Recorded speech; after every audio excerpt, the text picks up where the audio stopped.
I just want to reintroduce you. This is Stephen Beschloss, a public intellectual who, by the way, along with Professor Marcy A. Hamilton, Stephen is our second guest this season who has been nominated for a Pulitzer Prize. Please subscribe to In Conversation with Frank Schaeffer on Apple Podcasts. That's what you are on right now or listening to.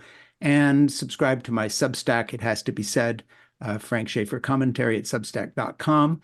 And we are going to link to everything Stephen does and beg you to subscribe, follow, listen, pay attention, because this is the public intellectual who I think, in my humble opinion, gives us the most consistent and best analysis, period, of anybody. If I had to pick one person to just read to figure out what's going on, Stephen, it would be you. And I mean that. I followed you. That's very kind. And I really mean it.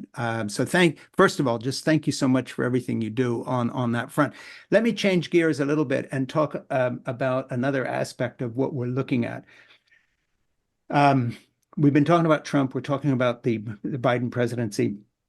It seems to me that we suffer on the Democratic side from a naivete in the left that does not understand that we do not have time for anything right now until the 2024 election happens, except the big strokes issues that you deal with again and again and again. And whether it is something laudable, like sensitivity toward pronouns, and Lord knows I'm laudably engaged in that, or whether it is third-party candidates who are attracting votes from Democrats because somehow Biden's not whatever enough, whether it's Palestinian issues or the environment, or whether it is just the trivialization of national discourse where we're sort of all Netflixed and HBO'd to death, sound the alarm, because as far as I'm concerned right now, our house is burning down. We're looking at the possessions we're going to salvage. And if we don't call the fire department and do something about this, we're going to lose the whole shitload. Nobody's going to care less. I mean, I don't want to be melodramatic here, but when the Christian white nationalists get their way and we have a theocracy and we really are once again under the Levitical biblical mandate that Mike Johnson would like to see replace our Constitution, nothing like 18th century values. Drag queen story time won't be the issue. The issue will be people will be swinging under highway bridges, hung and lynched by this mob. And I'm not kidding. I don't disagree with you.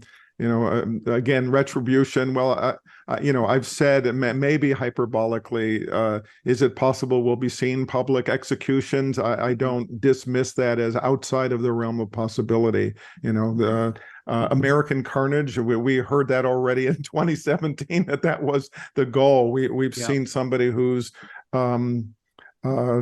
relishing of violence is pretty clear and extreme, and so far we haven't seen it happening on a mass scale as much as we've seen stochastic terrorism, those kind of random acts that have been incited in the minds of sick people and people who are convinced that Donald Trump is the second coming. But we did see a young man who had shot down two people in cold blood at a demonstration, invited to Mar-a-Lago, and made a hero on Fox News. Right.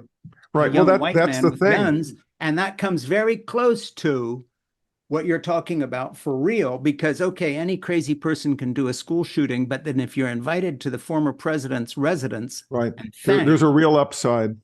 Violence and cruelty has a real upside, and and again, that's why you kindly sort of talk about that. I'm focusing on the big picture, and I'm doing it because I really do feel like the threats are existential for democracy, and the big issues. Are we going to be a cruel and violent and ugly, hateful society, or are we going to be a kind and compassionate society that's interested in trying to be more inclusive and to try to create a better world that provides opportunity wherever you exist and whatever color you are.